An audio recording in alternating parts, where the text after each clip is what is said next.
thank you so much. And I should start by saying thank you to the organizers for such a wonderful conference and bringing together all these different research pieces, if you like, and ideas. So lots of food for thought from my perspective. So I'm a research fellow, as mentioned, at ISS Erasmus University in Holland. My research takes a special focus on gender norms and change in what I call fragile economic development. And this usually refers to areas in my research where either the state is present or not so present in terms of provision of basic services, and where there's physical insecurity. But as I will talk about, fragility also refers to the impacts of climate change. So I spent 10 years in Afghanistan, the last 8 years here in East Africa. And this research that I will speak about is actually research that I did with an NGO called Care International. And it took place between 2015 and 2019. So I'll share my screen if that's okay.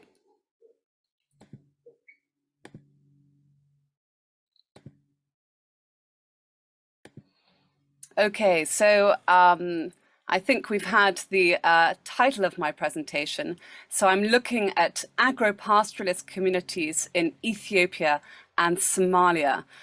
And I'm looking at process of women's empowerment, or women and girls, in a context of cultural and environmental fragility. So a quick overview of the presentation. I'll start with a little bit of a background on agro-pastoralism very briefly, and gender and institutions. Then I'll turn to my empirical research and a bit about the methods. Then we'll look a little bit at the findings, so the key trends related to gender and empowerment in these two regions. And then I'll touch on the discussion in the paper around these changing norms and come to some conclusions, hopefully within 15 minutes. So starting with the sort of background on this topic. So in these regions in East Africa, it's sort of a toxic storm, if you like, of pressures, both social and environmental. And this includes social and political marginalization of the peoples, rising populations, increased incidence of drought, degraded and reduced access to rangeland, which is vital in these nomadic areas, deforestation, and conflict over natural resources, but also insecurity due to other political factors. In these regions, social change is happening at this sort of galloping rate. And this is happening in a context of unprecedented rate of climate change, if you like. And so for agro-pastoralist women and girls, they're sort of caught between the pull of the old, so their sort of traditional lifestyle, and the push of the new, so sort of moving into new lifestyles as a result of these pressures, but also as a result of interventions such as education. In these regions, gender norms are really shaped by traditional paternalistic ideas and attitudes around gender roles and responsibilities. And this really impacts women and girls' expected roles at home. For example, they'll be in charge of collecting water and firewood, looking after the children, and being livelihood supporters, but not the primary earner. And these impact, if you like, women and girls' rights and agency, their choices around what they can do, their opportunities, and of course, ultimately, their well-being, their status within the community, and their social interaction and freedom. So in these contexts, and looking at norms, in my research, I look a lot to do with institutions, so in particular, informal institutions. And in developing contexts, informal institutions such as norms really shape and guide social economic behavior, and they influence, of course, as I've just mentioned, women and girls' choices and opportunities. So when you're looking at change, it's really crucial to look at the dynamics around these changing norms to understand the impacts on gender and inclusion in local economic and social development. In these sort of processes of change, of course, there's impacts will be related to both structure, so the environment, as well as agencies, so actors in that environment. And communities play a very strong role in norm development. So they influence, if you like, the scope of those norms, the buy-in, whether there's sort of enforcement measures if you transgress those norms. So it's important to look at communities as your focus when you're trying to understand norms and change. And so I really highlight here that it's important to understand norms if you're looking at evolving livelihood systems. Be looking at in looking at these regions and looking ahead to women's engagement in processes of change and achievements and sort of outcomes to those achievements. So what's happening in their lives. So my research actually looked at gender and trends of change across 5 regions in East Africa, but I'll look at just 2 case studies today. So we're looking at Afar, which is in northern Ethiopia, and then eastern Somaliland, which is sort of geographically quite close by, sort of neighboring northern Ethiopia. And both these regions are nomadic, very arid, very marginalized, with low levels of education.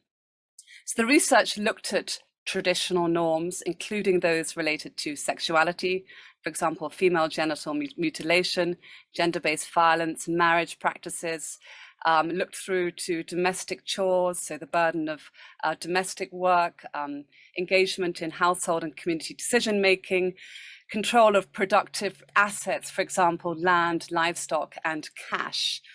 And then new practices around going to school, trading, engaging in sort of participating in health clinics, and also justice. So the research was almost like a snapshot of what was going on in these regions. And I tried to sort of understand the scope of these traditional norms and new practices and their variations, the dynamics, what was changing and over time, and the links to ideas and sort of beliefs, if you like, about women and girls. And I looked at the role of structures in the community, for example, village bodies and village savings lending associations, which are a bit similar to self-help groups, basically women's groups in the community. And then looked ahead to the change of the impact of the change of those norms and broader trends and pressures. So really a sort of quite an amazing picture, if you like, of what was going on in these regions, and ambitious. So in each of the 2 cases, I looked at 2 districts, which I selected with the NGO where they were already working. So in Afar, in northern Ethiopia, and in eastern Somaliland. And most of the research was done at the community level using qualitative techniques. So focus groups with youth, with women, with men's groups. And I also employed ethnographic, sort of more ethnographic tools with women. So using pictures to be able to unpack their ideas about their feelings about how norms were changing and what their sort of ideas were about that and who was involved in those processes of change. So I'm happy to expand on that if anyone's interested in the discussion. Of course, the research, as always in these cases, is always limited by time. But in this case, we only spent about 2 or 3 weeks in each region. And then, of course, you have the issue that norms are always a bit chaotic when you're trying to explore them. But I believe that we actually came up with quite an interesting picture in both regions. So turning now to the findings. So looking at now some of the key trends related to these gender norms and these agro-pastoralist communities in Somaliland and Afar. So just as a reminder, I looked at these different sort of norms, if you like. So we've got this collection around what are called harmful traditional practices, including FGM, early and forced marriage and gender-based violence, women's domestic chores, participation in household and community decision-making, for example, around everything from food to children going to school, to children getting married, control access of productive assets, including cash, land, livestock, and access to services. So this would include education, health, and justice. And what I found in the research was I found that there were two dominant trends that actually, so I just start with the first. The first dominant trend that was illuminated through this research was the increasing, really quite radical increase of girls going to school due to various campaigns. So this is pastoralist or agro-pastoralist girls going to school. And the second dominant trend was actually women's engagement in decision making. And this was as a result of their participation, particularly in these structures, the VSLAs, the Village Savings and Lending Associations. And this was having an impact on two other sets of sort of norms, if you like. So it was influencing the nature or the extent or the scope of the harmful traditional practices, and also women's access to productive assets, in particular cash, land and livestock being a bit more tricky to change in the short term. So sort of, looking closer at these two dominant trends. So the first is related to girls' education. And this was promoting, in fact, new norms around girls' lives in particular. So looking at changing sort of ideas around marriage and FGM, and sort of new broader attitudes about expectations for girls. And then the women's participation in these women's groups, these VSLOs, was strengthening sort of progressive ideas around gender and women and girls inclusion. And sort of unpacking that a bit, some of the forces behind this included both the NGO interventions. So the NGOs were involved in the VSLAs, and they were doing, for example, school clubs, with the government service provision and the campaigns that were going on in those regions. Yet these negative pressures, which I mentioned at the beginning, were so heavy still. So we've got the pressures around the instability, insecurity in these regions, but often related, for example, to conflict over natural resources, affecting girls going to school, increasing gender-based violence in those regions, and then the pressure on livelihoods itself. And these pressures of instability in the conflict were also forcing people to move. So we had sort of increased incidents of displacement. But yet there's an experience of IDPs that actually can be positive when you mix with other communities. So there's a sort of second thought about that. And then another negative pressure would be, of course, the drought and the deforestation, and then these restrictions over movement. And this was putting pressure again on domestic chores, so decreasing access to water and firewood. And then other trends which we heard earlier around addiction, but in this case, the addiction was around something called chat or mira. It's a sort of leaf that's chewed by men, leading to sort of antisocial behavior in the community. And then finally, an increased incidence, particularly in Afar, actually, of more conservative Islamic ideas, which is having a pressure or counter pressure on women. So coming now to the discussion of the paper, and I'm conscious of the time now. So looking closer at these changing norms and female empowerment and agency in these contexts.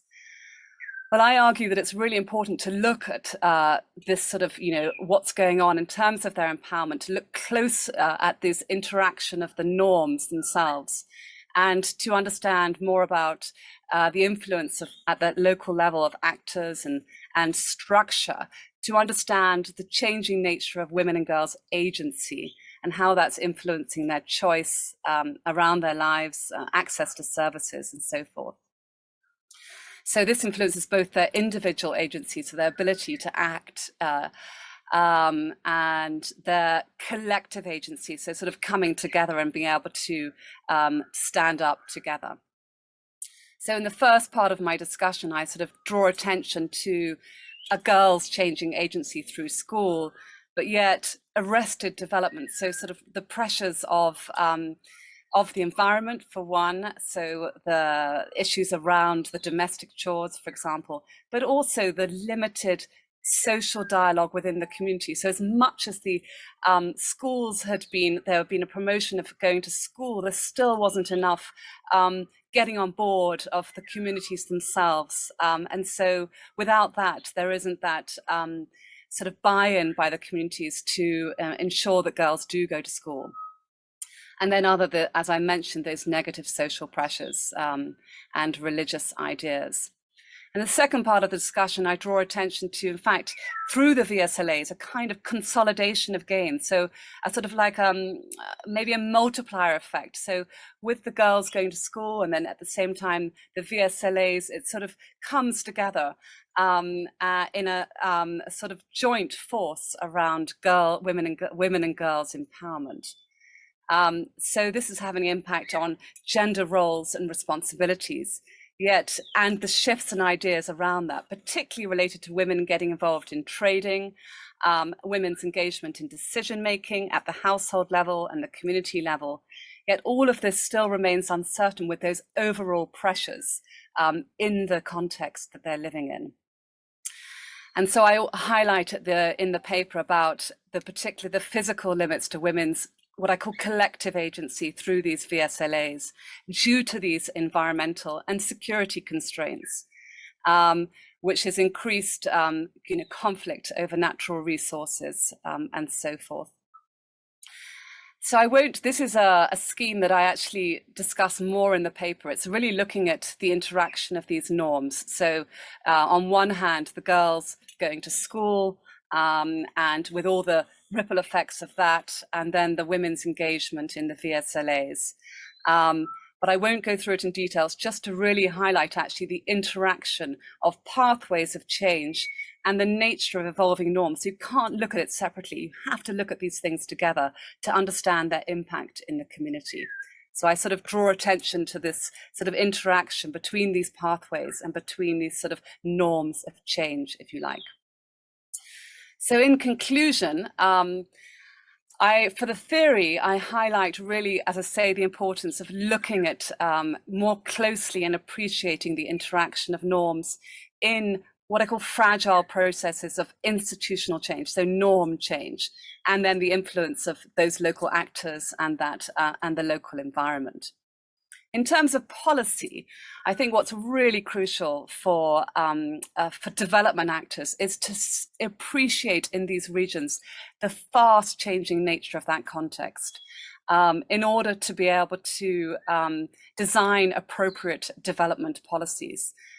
This includes, of course, the rapidly changing physical environment, the impact of climate change, as well as the provision, of course, of services, media, and the background to those areas. So such a strong feeling that often we tend to, in development, certainly we might take a model of something somewhere and just take it to another context.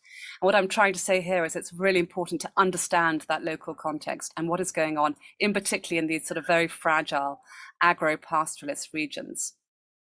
And then, of course, the promotion of girls going to school, but there's often a sort of a lack of a link to their culture. So in the case of the Afar people in northern Ethiopia, they don't have any sort of appreciation of their local cultural sort of elements in their school, and they have to take all their traditional beads out, and so it sort of loses their cultural link. And that's very critical when you think about the survival of those ethnic groups and how they can build sustainably into the future.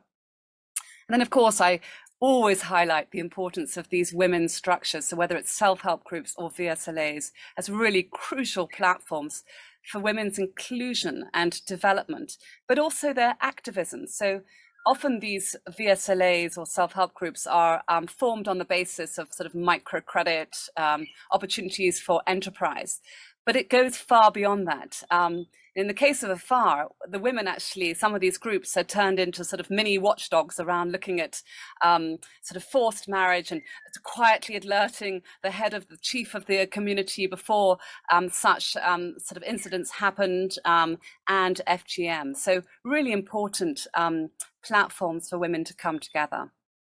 And just to finally sum it up, I feel really that the gap in this work, in fact, is looking more closely at men's engagement. And I think I brought it up a few times during this conference.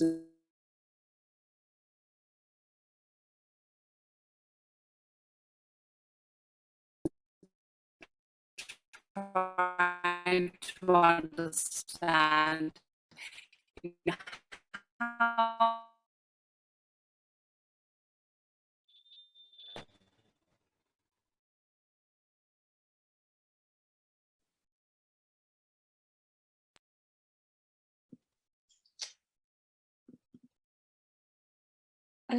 I think Holly's lost connection. I can't hear her. Is yeah, Holly, are you back?